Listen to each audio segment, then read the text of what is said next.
Buenas a todos, muchas gracias por la invitación. Vamos a ver si nos despertamos un poquito. Bueno, el tema de la charla va a ser un poco contarles cómo se definen estrategias de manejo, básicamente para cultivo de grano. Y bueno, dando algunos ejemplos de estrategias de manejo con diferentes controles. Bueno, un poco acá en resumen, que voy a ir medio rápido, son las malezas principales resistentes que tenemos en Tucumán. Luego la siembra directa, apareció primero el sorgo de Alepo, Echinocloa colona, Eleucine indica, Palmeri, Urocloa, Digitaria insularis resistente, todas estas resistentes a glifosato, y estos últimos años aparecieron Eleucine indica resistente a graminicidas, Amaranthus quitensis resistente a glifosato, IALS y la nueva especie que ya la dijo Ignacio Olea, Raphanus sativus, que es la primera especie de ciclo invernal, digamos, que ataca los cultivos de invierno con resistencia a LS. Bueno, acá un poco sumado a esto las principales tolerantes que tenemos en el NOA, que bueno, ya todos la conocen. ¿Cuáles son las bases que utilizamos para diseñar estrategias? Y desde el punto de vista mío, lo más importante, digamos, las más importantes, una es biología, el estudio de la biología, la ecofisiología de las malezas, dinámica de emergencia, los ciclos, los cultivos, todo relacionándolo con el ambiente, obviamente, porque no es lo mismo una maleza en nuestra zona que una maleza en la pampa. Los herbicidas, eficacia de los herbicidas. La eficacia también va a depender del ambiente, va a depender de la maleza y los cultivos que vamos a sembrar. Todo esto interrelacionado, ¿sí? Entonces, un poco acá para mostrarle cómo se comportan las malezas en Tucumán y en el NOA también, porque el ambiente es más o menos parecido, hay algunos cambios. Amaranthus híbrido, Amaranthus quitensis, en general son varias camadas, importantes todas. Acá yo le puse 5 y más o menos en los meses donde están, ¿sí? Desde noviembre, de las primeras lluvias, hasta marzo puede aparecer. Híbrido y quitensis tienen varias camadas, al principio pensábamos que no, pero las dos son bastante agresivas. Echinocloa colona, tenemos dos pulsos de emergencia importantes y un tercero de menor magnitud. Eleucine indica, son alrededor de 4 o 5 pulsos, todos son importantes por la cantidad de nacimiento que tenemos. Urocloa panicoide, hay uno muy importante y otro más no tan importante. A pesar de que son pocas las emergencias, estas plantas se desarrollan bastante y compiten, son muy competidoras de los cultivos. Además, cuando se hacen grandes, son muy tolerantes a los graminicidas y a los herbicidas quemantes. Bueno, un poco acá le puse algunas de las malezas tolerantes. En común lo que tienen por el régimen hídrico de nuestra zona es que en general cuando aparecen las lluvias comienzan los primeros pulsos de todas las malezas. A veces esto no se da, ahora vamos a ver un ejemplo y cómo se hace para localizar eso, para identificar esa emergencia. Y bueno, acá les señalo un poco la importancia de reconocer estos pulsos de las tolerantes, ya que son tolerantes cuando están en estado de crecimiento avanzado, digamos, y llegamos a los barbechos con esta situación. Entonces ya con los años aprendimos que los controles hay que realizarlos a la salida de los cultivos para no llegar con las malezas en estado avanzado de desarrollo, que la verdad que son muy difíciles y en muchos casos hay que realizar controles mecánicos para estos casos. Bueno, decíamos de la biología, ¿no? La caracterización del biotipo es muy importante, digamos, ¿no? Yo puedo tener un biotipo diferente a un biotipo que esté a 100 kilómetros donde estoy yo, entonces caracterizar el biotipo que yo tengo en el campo es muy importante. Por ejemplo, ALS, quitensis, hacia la izquierda, no encontramos biotipos sin la resistencia LS, en cambio Palmeri en los 5 ambientes donde trabajé no tenían resistencia LS, y esto es muy importante a la hora de posicionar un preemergente, ya que ahí los herbicidas LS son muy importantes como preemergentes graminicidas, digamos. Los hormonales, igual, digamos, lo que se viene viendo que con los principales hormonales, 2,4-D y dicamba, Palmeri es mucho más tolerante que lo que puede llegar a ser un quitensi. Y eso es muy importante tener en cuenta a la hora de barbechar. Bueno, lo mismo, para acá le puse las principales gramíneas resistentes, glifosato, qué tipo de tolerancia glifosato tienen, si es una maleza que está recién naciendo, con la dosis llena de glifosato, ¿se la controla, no se la controla? Los graminicidas, ¿hasta qué estadio? Por ejemplo, Eurocloa, ya con un macollo por ahí, si no vamos con dosis fuerte de graminicida, ya tenemos rebrote. En cambio, Equinocloa, por ahí los controles son más efectivos. Lo mismo para los quemantes, es conocido lo de Leucine con Paraquat. Es muy sensible al Paraquat y por ahí se permite en tamaño más grande que una Equinocloa o un Urocloa. Los herbicidas residuales, la acción poemergente temprana que tienen es muy importante conocerlo. Si yo acá le pongo un ejemplo, esto es Metribuzin 800, donde se ve el Leucine, que está muerta, que se ve el rastrojo de Leucine ahí bien blanco, y Urocloa, que Metribuzin no le hizo nada. Más adelante vamos a ver la importancia de conocer esto a la hora de implementar una estrategia. Bueno, como la estrategia que yo le voy a mostrar va a ser en base a herbicidas residuales, hice un resumen y puse desde mi experiencia, digamos, si son muy buenos, regulares para la maleza, podría en otro ambiente o en otra situación cambiar, pero parece que son muchos.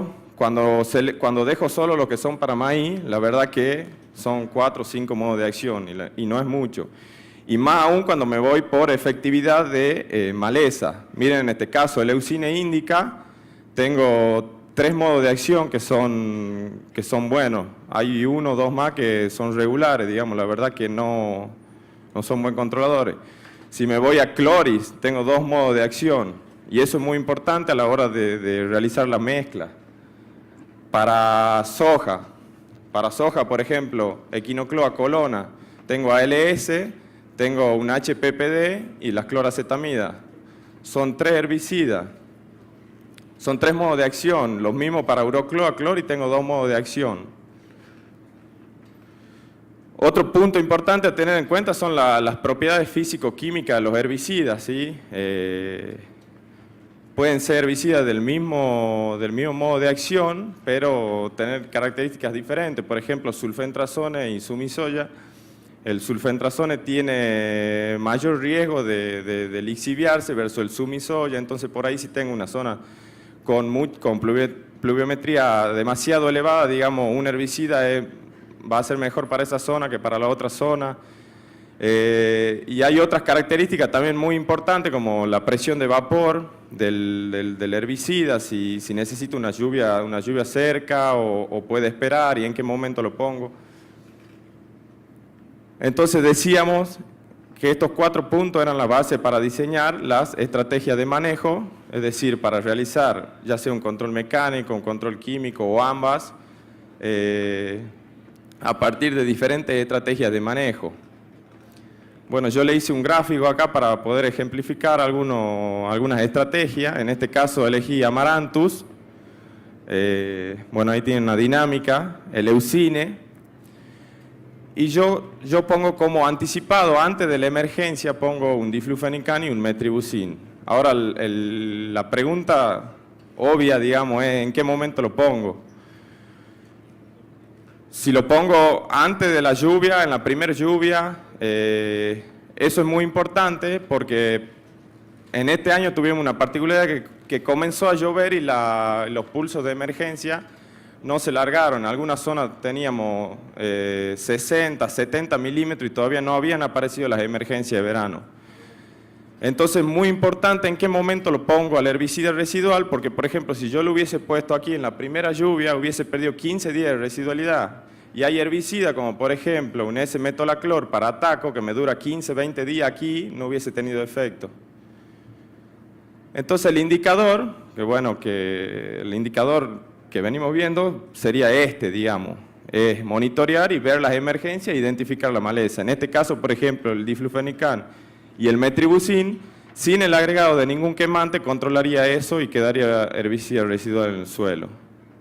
Acá para Urocloa, no sé, podría ser un Imacetapir o un Imazapir. Lo mismo para Equinocloa. Entonces, el manejo de este residual anticipado con diflufenican metribuzin, la idea es de que antes de que el efecto residual para esas malezas se corte, se posicione un segundo residual. Y en este caso, al ser Amaranthus, una de las malezas driver, yo siempre digo, el PPO hay que dejarlo para la siembra porque es uno de los herbicidas, son los herbicidas más efectivos para Amaranthus. Entonces, en este caso puse flumioxacin y metribuzin. Con este esquema seguramente saldría limpio si es una soja que cierra normalmente, digamos, y tiene un buen crecimiento. Bueno, para maíz podría ser biciclopirone, metolaclor, un adengo y seguramente necesitaría un tercer residual. Aquí no puse PO emergente, pero nos quedan los PO emergentes de rescate.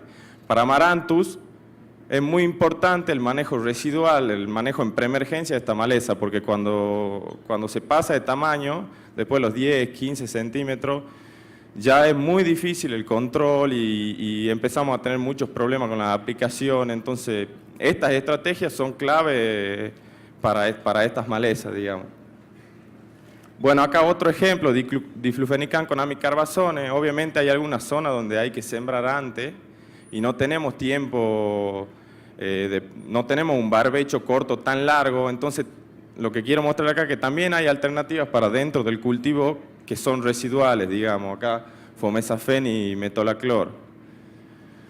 Bueno, otro esquema para maíz, adengo, flumioxacin, piroxasulfone, atracina. Bueno, esta es una foto de uno de los ensayos que me prestó Ignacio, de uno de los ensayos que hicimos un manejo residual para ataco. Y la verdad que se obtienen resultados bastante buenos. Bueno, con Daniela Pérez de la estación hicimos un análisis de costo. Acá le puse el resumen de un manejo convencional que lo saqué de un productor con problemas de ataco, leucine. Y bueno, el gasto es 120, 130 dólares por hectárea, que es el gasto para maleza resistente con atacos resistentes.